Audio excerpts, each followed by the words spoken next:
Buli lwabawo olutuula lwa Paalamenti ya kuno, Sipiika wa Paalamenti ategeeza lunye nga Paalamenti ey'e11 bw'eri ey'abantu era ng'enteekateeka eriwo ya kutambuza ntuula za Paalamenti mu bitundu by'eggwanga eby'enjawulo, ng'entuula zino za kutandika ku nkomerero y'omwezi guno era nga baakutandika mu bitundu eby'amambuka. Okusinziira kwa kuli oludda olwabula gavumenti mu Paalamenti, Honorable Joel Ssenyonyi agamba nti bo ng'ab'oludda oluvuganya tebagenda kwetaba mu ntuula zino kubanga eggwanga teririna we lifuniramu, nga Ssenyonyi agamba nti okwawukanako n'entuula eza bulijjo, buli lutuula lwa kusaasaanyizibwako ensimbi obuwumbi 5, ensimbi ezirabika nga nnyingi nnyo. Ekirala eky'enkizo ku ntuula zino eza Paalamenti ze baagala zibeere mu bitundu by'eggwanga eby'enjawulo, ze ssente zigenda okusaasaanyibwa ku buli lutuula. Kye tutegeddeko nti buli lutuula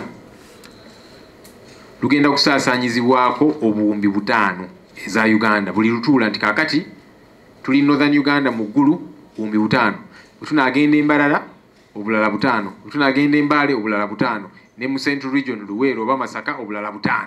Really kyamagezi nnyo okuzisaasaanya bwe tutyo kubanga wano tulina we tutuula tekitegeerekeka ne bw'okirowoozaako logically tekikola nnyo makulu. Bino Ssenyonyi abyogeredde mu lukuŋŋaana lwa bannamawulire lwatuzizza ku Paalamenti ng'ategeezezza nti ekyokutambuza entuula za Paalamenti bannayuganda tebalina we bakifuniramu wadde okuggyako okwonoona ensimbi y'omuwi w'omusolo. Naligambye nti abaayi nedda kino abantu tebajja kitegeera nti tugenda kusaasaanya obuwumbi 5 ku buli region gye tugendamu.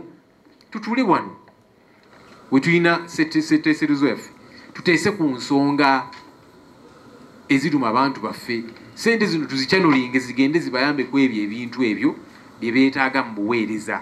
Ayongerako nti ye ng'akulira oludda olwabula gavumenti alina okutuula ku lukiiko lw'abakamisiyona olusalawo ensonga nga zino, naye ye tayitibwangako era nga tamanyi ddi bino lwe byasalibwawo. Tugamba okusookera ddala eno idea, ekirowoozo kino kyakkaanyizibwako kitya meeting baani abaagirimu, kubanga ffe ng'abakulembeze tetubimanyiiko. Tubiwulira eyo nti waliwo zi meeting ezituula bangi teams ezigenze nga zigenda mu bitundu eby'enjawulo okutegeka, naye ate nga tetubimanyiiko. Honorable Ssenyonyi agamba nti kyoleka lwatu nti abakulira Paalamenti tebawa bannayuganda kitiibwa kubanga bannayuganda babadde beekalakaasa lwa nsaasaanya ya Paalamenti etategeerekeka, kyokka ate kino ekikoleddwa kiraga nti bo tebibakwatako. Abantu bazze beemulugunya ku Paalamenti eno obubbi, okwonoona ssente y'omusolo obugenda mu maaso mu kizimbe kyaffe kino, okutandikira ddala mu ofiisi ey'oku ntikko mu kizimbe kino. Era muzze mubalaba abavubuka nga beekalakaasa mu mirembe. Kaakati bwe beekalakaasa ku ekyo n'osalawo nti mwe bye mugamba tebiina makulu, katubalage nti tujja zoonoonera ddala buwumbi 5 buli lutuula gye tugenda okutuula.